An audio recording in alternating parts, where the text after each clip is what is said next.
House Majority Leader Steve Scalise did technically win the Republican internal vote to be the nominee for Speaker, but the Louisiana congressman who was nominated on a secret ballot still has several Republicans fearing that he may not have the support to get to the magic number of 217 votes. By CNN's count, at least 10 Republicans have said they will vote no on Scalise. There's a few more also undecided. CNN's Lauren Fox is live in Washington, D.C. with the latest. Lauren, the House left without a set time or day to vote. It was a heck of an effort by Scalise and his team to win the internal competition. Can they actually get it over the finish line on the House floor?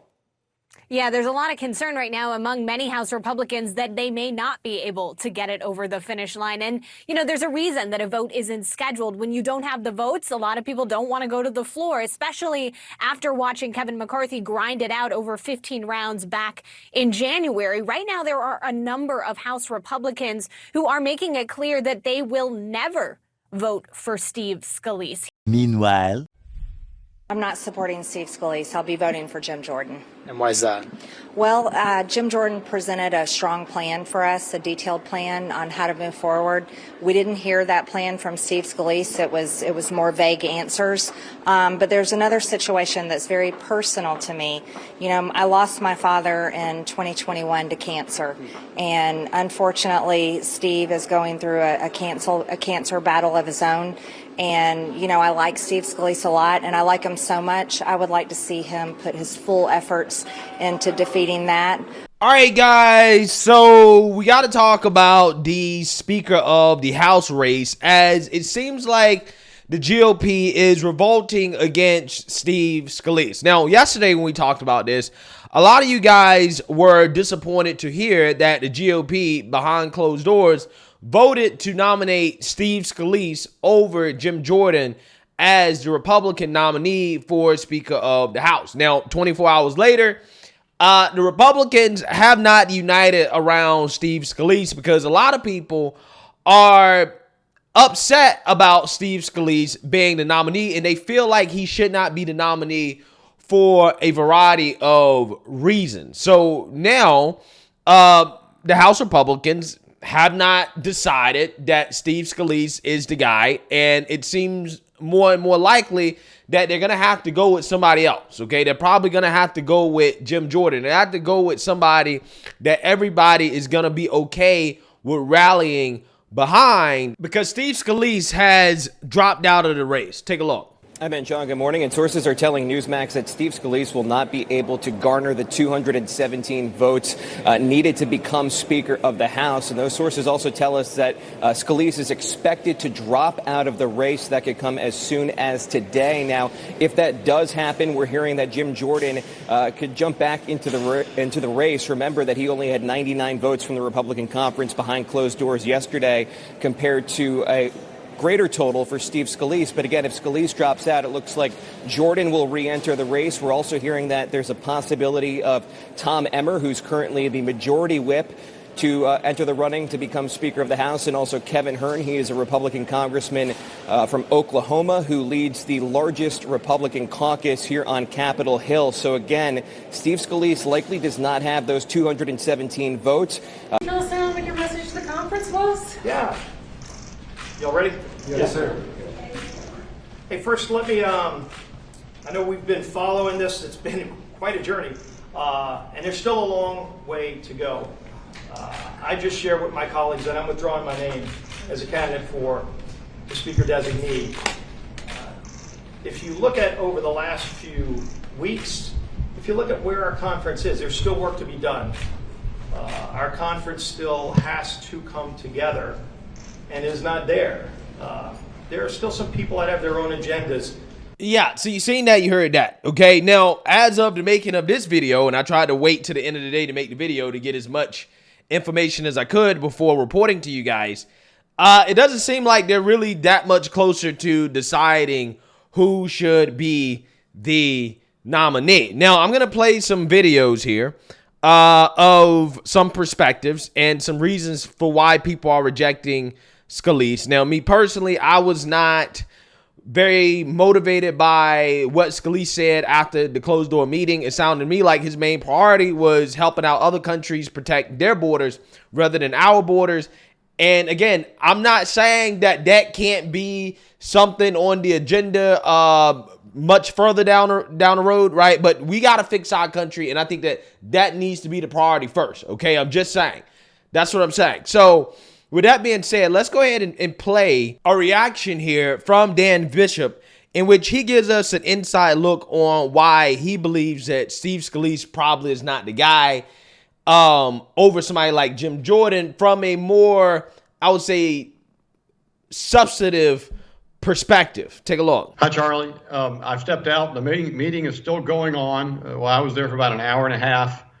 I really had called to allow conference to have a discussion over what appears to be the case that became clear after we broke yesterday once there was a vote to nominate Steve Scalise, and that became apparent, I think, to Steve's team that he didn't have 217 votes that he needs to get elected on the floor with Republicans.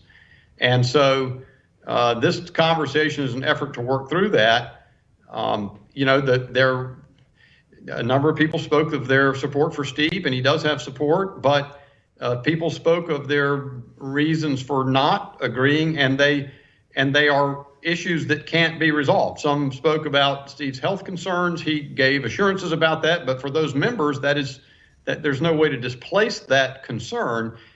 People spoke about there not being a plan, that Steve doesn't appear to have a plan, whereas Jim Jordan does. That he answered at length, but it sort of remains. And so I think these concerns aren't being displaced, aren't being answered, and we see other indications. It doesn't appear that Steve Scalise can get to 217, I guess is the number technically that we need now. We'll see what else develops, but I would still say, I think when it all is said and done, the person who can get to 217 is Jim Jordan. And so it's a question of who can we support that can actually, get to that number. So are you now saying officially you are supporting Jim Jordan for Speaker of the House? Well, I've said before the vote the other day, I said that I'm for Jim Jordan for Speaker, but this is sort of more of an iterative process beyond that. Now, if Steve goes to the floor, having won the nomination from conference, I haven't decided for sure what I would do on the first ballot, but if Steve's problem remains, and I don't really see the indication that it's being resolved, then my support for Jim Jordan certainly would be as enthusiastic as ever. And I believe that it is the answer that is maybe not yet apparent to everyone else in conference. But again, there are reasons, the objections that there are, I gave a couple of examples, they don't exist, I think, to Jim Jordan. Those people who are conservatives are obviously fans of Jordan, but it's beyond that. He's been a very big team player here in the conference. There are a couple of people who are irritated that at some point in time in the past he didn't help them in their campaigns. But again, as he said, that's a different ballgame than once he's Speaker, and he'll help everybody. Yeah, so you seen that, you heard that. Now, in my opinion, that is probably the most substantive breakdown of why people are holding out against Steve Scalise. Again, I'm not surprised to hear that Steve Scalise doesn't have a plan, because his plan is just to continue what Kevin McCarthy was doing, right? He is Kevin McCarthy-like, okay? If you actually ever heard the guy speak, and to talk about the things that he's for, I mean, he's a standard Republican, okay? He's, I don't think he's a bad guy, right? But he's just a standard Republican, okay? He's not who the people want. The people want Jim Jordan because he's not a standard run-of-the-mill Republican. That is why Kevin McCarthy was ousted. So putting Steve Scalise in place of Kevin McCarthy really doesn't do anything, okay? Steve Scalise might be marginally better than Kevin McCarthy, and I guess that's better than nothing. But if you can get a Jim Jordan, why not, right? I'm just saying. But there's also another reason that I think is keeping Steve Scalise from becoming Speaker, and we have to talk about it because this is something that Nancy Mace put out there on national television, on CNN, even though I don't agree with her doing it the way she's doing it. But she basically talked about why she didn't want to support Steve Scalise, and it has to do with allegations that Steve Scalise essentially compared himself to David Duke, who was a leader of the KKK, just without the baggage. So I want to play that clip of her saying that and Marjorie Taylor Greene's response to that, because I think Marjorie Taylor Greene makes a good point. Take a look. Mace, you endorsed Jim Jordan, so I'm assuming you voted for Jim Jordan today. If the vote for Speaker were today, would you vote for Steve Scalise? I would not. I plan on voting for Jim Jordan on the floor. I've been very vocal about this over the last couple of days. I personally cannot, in good conscience, vote for someone who attended a white supremacist conference and compared himself to David Duke. I would be doing an enormous disservice to the voters that I represent in South Carolina if I were to do that. Now, like I told you guys, Marjorie Taylor Greene actually responded to what Nancy Mace said. And I agree with Marjorie Taylor Greene on this. She says, I'm supporting Jim Jordan for Speaker. I'm not supporting Scalise. I like Steve Scalise. And as I said, I want him to beat cancer, and he should be focused on that. What I do think is an unfair and quite frankly disgusting attack is members of our conference using Democrat talking points, using the same lines of attack that Democrats use against every single Republican, every single election, every single day in these halls of Congress to attack Steve. He isn't a white supremacist. We all know that. He's a good man. Support who you want. But when we have a member of our conference using Democrat BLM lines to attack a guy for Speaker that more than 100 of our own conference supports, you're now saying half the conference supports a white supremacist and giving Dems ammunition against half our conference. I want a speaker we can all unite behind, and one that reflects what our Republican voters want. They want an agenda like President Trump's. Yeah, so she's right. She's 100% right. Nancy Mace should not have done that, okay? Nancy Mace should not have went on CNN and said that she was concerned about what allegedly Steve Scalise said before in the past, okay? If you really have a problem with it, then you address that behind closed doors, right? You address that with your colleagues, not on the liberal media, okay? I really do not like the fact that Nancy Mace did that. And the reason why is because of exactly what Marjorie Taylor Greene just said. You're giving ammunition to Democrats who are already screaming about this, okay? They're already talking about how Steve Scalise likes to pile around with white supremacists, okay? As you can see here, this is what Cori Bush posted. Now, under this post, you have Joe Biden with an actual white supremacist, but, you know, hey, Democrats ignore that, okay, when it comes to their side of the aisle. But regardless, yeah, I think that low-key, that probably is part of the reason why some Republicans are holding out on Steve Scalise becoming Speaker, because if he did become Speaker, what would happen was that Democrats would literally point at Steve Scalise and say, this guy compared himself to David Duke. See, the Republicans are making white supremacists Speaker of the House. And, you know, even though I disagree with it, I don't think that Steve Scalise is a white supremacist. I don't think he's racist. Put it this way, I don't have any concrete evidence that he's racist. Again, that's something that Democrats will scream at the top of their lungs. I mean, they're going to scream it anyways. But again, when you have these types of quotes, it just is not a great look. Okay, so with that being said, Democrats are preparing to nominate Hakeem Jeffries, right? And allegedly behind closed doors, they're trying to sway some moderate Republicans to vote for Jeffries in order to get the party started back in Congress again. Now, here's what I want to say about all this, okay? I honestly really don't mind Republicans taking their time, right? Contrary to what other people are saying in regards to the urgency, I honestly don't think that they should rush their way through the Speaker nomination just because the politicians want to send money to other countries. Because again, what I'm not hearing is that, well, we need to hurry up and select the Speaker so that we can seal the border, right? That's not what I'm hearing, okay? What I'm hearing more than anything is, well, we need to hurry up so that we could, you know, again, send money to other countries. So again, if that's the case, right, if that's what you need to hurry up for, then